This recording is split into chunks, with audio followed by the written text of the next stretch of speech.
Alam nyo ba na pwede tayong kumain ng cookies na walang guilt?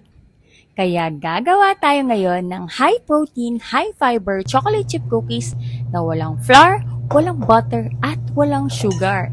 Yes, tama ang narinig mo. Plus, pag-uusapan natin kung bakit importante ang healthy snacking. So let's go! So instead of flour, gagamit tayo ng Herbalife Nutritional Shake Mix kasi ito ay low in calorie, high in protein, plant-based pa, high in fiber, at perfect for muscle recovery. May mga vitamins and minerals din siya para makatulong for our overall wellness. Plus, nagdagdag pala ako ng Simply Probiotics for a gut support and of course, para mas maganda sa panunaw natin.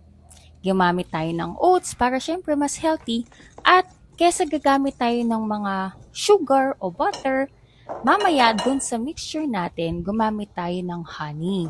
At meron pang mga ibang ingredients na pwede ko sa inyong i-share sa comment section. Dahil habang ginagawa natin ang mixture, gusto ko sa inyong i-share kung gaano ka-importante ang healthy snacking. Marami sa atin ang mahilig mag-snack, pero ang tanong, healthy ba yung kinakain mo? Ang tamang pag-snack ay nakakatulong para maiwasan yung overeating sa susunod na meal. Nagbibigay din ito ng steady energy mo para sa buong araw.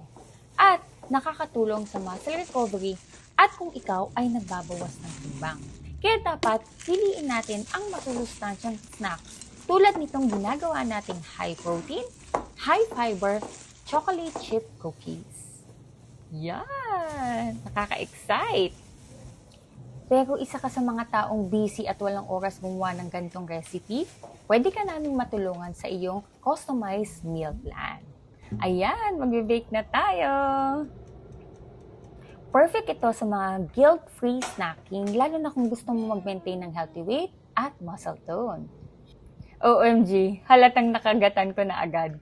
Ang sarap niya, chewy, at super healthy.